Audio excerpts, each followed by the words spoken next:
Well, hello there, and welcome to A Film a Day with me, Jordan Woodley.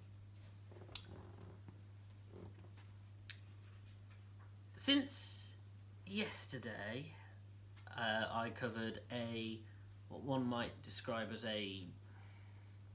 for lack of a better term, proto non-horror film with Cat People, 1942 version. You know, them experimenting with what exactly horror is and how to tell horror narratives within cinema. I thought it would be a good idea during this season to continue with a true horror film. And I'm reticent to say, but I'm going to say it, what might be described as a perfect horror film. And that is The Descent. Because it's funny with horror. Horror is one of those things that perhaps you do have your James Wan's, your Jordan Peele's, who are, masters of horror, and then of course going back to Hitchcock. You have your who look at horror and try to find ways to examine the genre and tell narratives and really craft it. And then you have your filmmakers who have no real tie to horror through their filmography, and yet they will strike upon a perfect horror construction. So in recent years, films that sort of fall into that category are films like It Follows, The Babadook, and The Descent. Because The Descent, I do feel like there is a certain level of perfection to it. It perhaps with time, I would be able to sort of perhaps say that it isn't perfect, but it hits all the right aspects that make up a perfect horror film.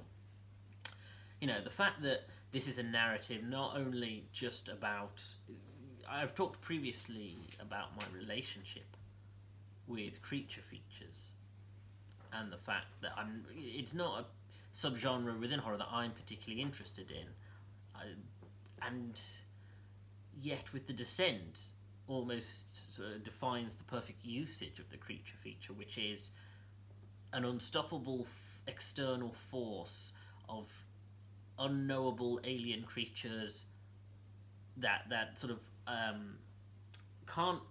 It's not that creature features can't be reasoned with, but it's more that they symbolise the otherness. The fact that you have these things and we don't know how they work, and they are unceasing.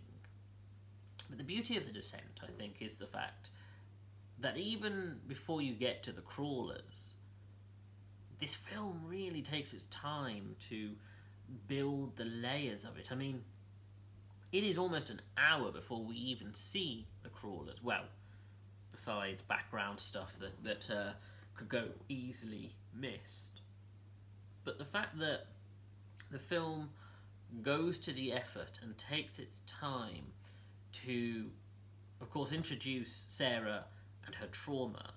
And of course I've talked extensively about how at the heart of horror is trauma and hauntings, and the fact that it's about things that we, in the real world, that we try to understand and cannot process, and the things that we are concerned we will never be able to get over.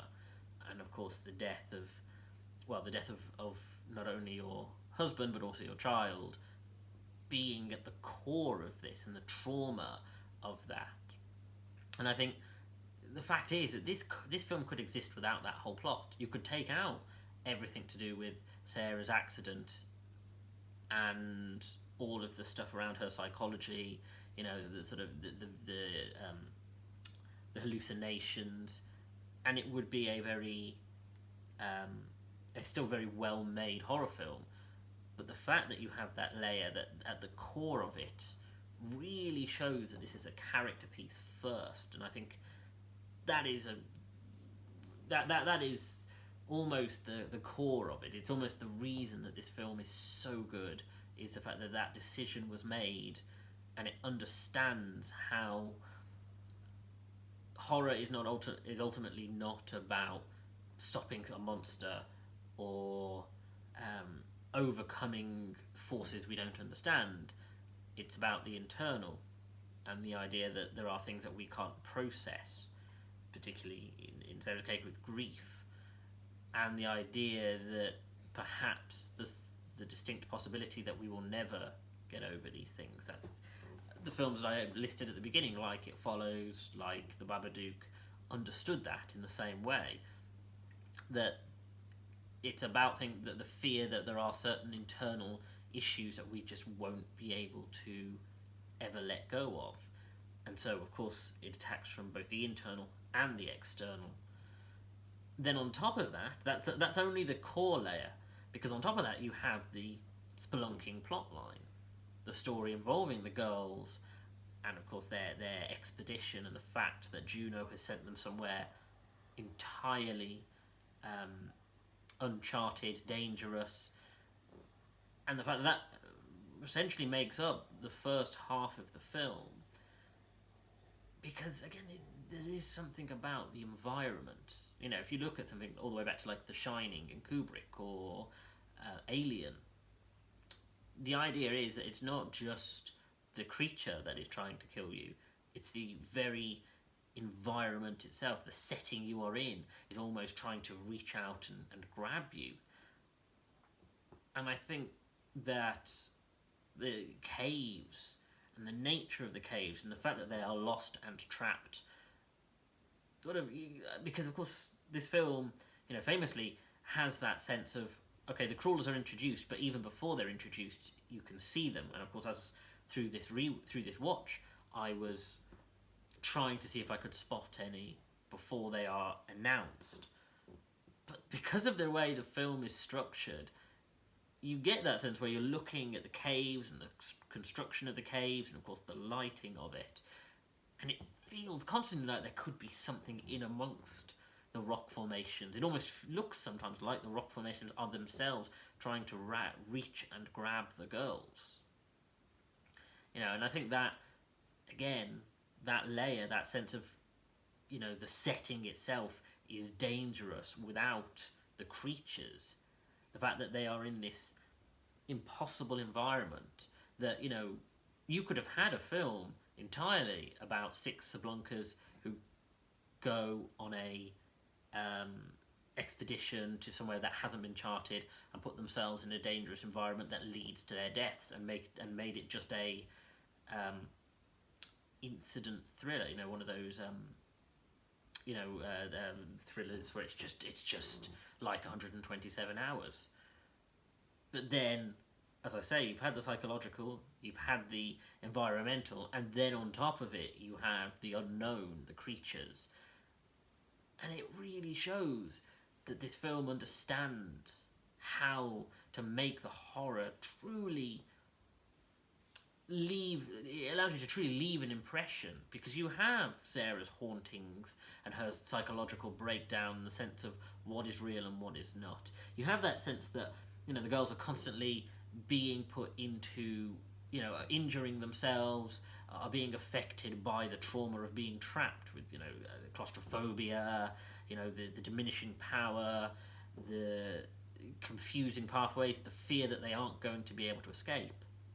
And then you have the external with the creatures coming for them, and the fact that you have this grotesque horror, the fact we see characters like Holly get devoured, and it doesn't shy away from showing that, particularly with the use of light that, you know, traditionally one would associate with found footage, because of course it uses that same sort of light source, so that you aren't entirely sure what you're seeing or what you're not seeing, and the way that the glare shines across the faces of the crawlers, you really get that sense of gruesomeness, and it makes it real for you. I think this film really does understand how, I mean, like I say, the environmental structure, the placement of it, I think is a huge strength towards it. But then on top of that, or coupled with that, the fact that you have the lighting and the sound design and the editing, even like I say, before the crawlers are introduced, even before the fear of being trapped in the caves, Neil Marshall understands how to use sound design and editing to put you on edge. You have the way that you hear the sharpness of metal as they put together their gear, the way that they cut very sharply between, things like just taking a shower all of a sudden becomes quite aggressive because, as I say, the environment is aggressive, and even before they're in the caves, when they're just getting ready, you get that sense of everything just being that little bit harsher and sharper. And it's the kind of film that understands very much in the found footage way, because this film could easily have been a found footage film, for better or worse. It's not, and I'm glad it's not.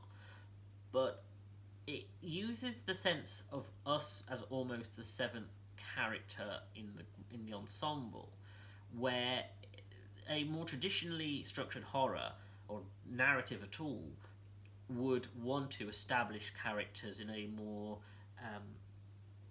structured sense, whereas this uses the sort of the platform to, or the medium, to essentially just throw us in amongst a group of people who we do get to know fairly quickly.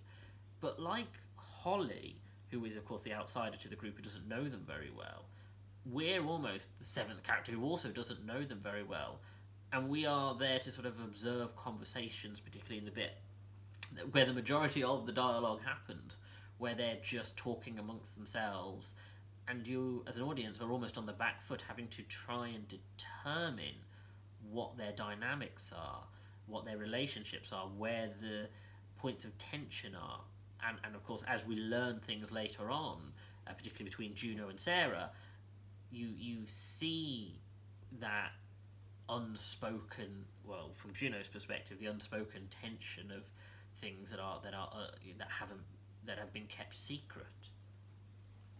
And so, like I say, when it gets to the horror stuff and dialogue is almost dropped, there is a long stretches in this film when barely anyone speaks, because it doesn't try to present exposition. We understand the context of why they're stuck where they are. We don't know what the crawlers are, but neither do they. And there isn't really a need for them to speak, to exposit. They just simply are trying to survive the situation. And I think that ratchets up the tension, and it gives you that sense of the same sense of claustrophobia, of increasing darkness, and disorientation, because you don't know these characters that well, but you know them well enough that you feel their anxieties, and because there's almost a sense that they haven't explained a lot about themselves, but their body language has done it for them. And so when they are in points of tension, you start to get a reading of their body language and what's distressing them, where they are going through sort of this collage of emotion because of the betrayals, the communication breakdowns, the fear, the anxieties, and it all comes across through non-verbal communication. Then, of course, there are all these, because of the structuring of it and the ambiguity and the fact that we are not given everything. And, of course, with the UK, aka the correct version of it, even the ending is, of course, ambiguous and leaves us in this very dour, downbeat conclusion. But you get, because of that, and because of the ambiguity, you get that sense of what this is all meaning. And I've read and seen many analyses of what the interpretation is of the film. Because of course there is the surface level where it is just simply what is happening is happening.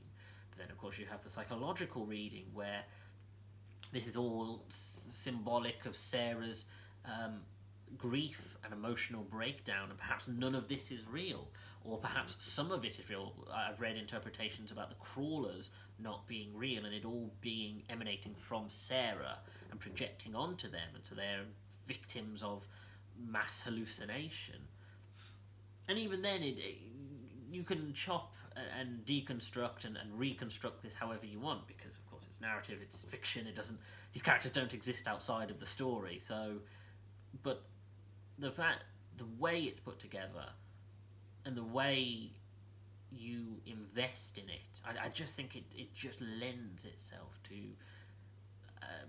being open to different readings and understandings and different iterations of horror and the ways horror can be told. And I just think that's what makes it perfect as a horror narrative, and why it stands the test of time, and why people still talk about it, because it's constructed so perfectly, so beautifully, that I don't know. I appreciate that this should be and is held amongst the greats.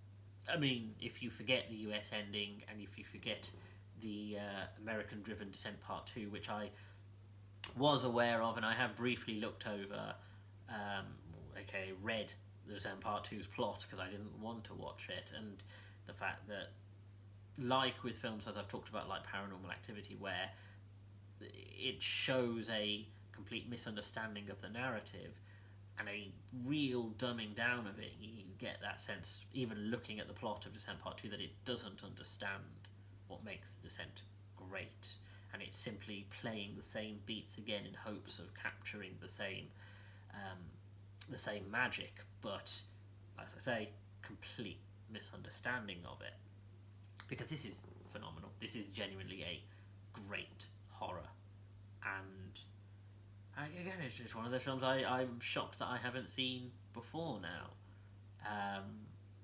And like I say, it's the kind of film that I would love to watch again, even if I just watch the opening scene, to get a greater sense of characters and what their situation is going in. I just think it knows, and it keeps itself tight as well. This isn't a film that sits and allows, like I say, it doesn't have great long exposition scenes or scenes where the characters stop. It is, once the horror ratchets up, it stays in that place until the conclusion, and that is brilliant. It truly is, and it shows a faith in your audience and a faith in the storytelling to get to a climax in a way that other horrors sometimes bottle it. Anyway, thank you for joining me. If you like this video, hit the like button, comment below, and share the video, because it's all helping the algorithm. Subscribe to the channel and hit that bell to get notifications of when new videos are uploaded. Check out my back catalogue of over 250 videos, and follow me on Twitter at Jordan_Woodley, where I tweet about TV shows and films, and I share these videos once they're uploaded to YouTube, either the day of or the day after. Thank you for joining me. Take care.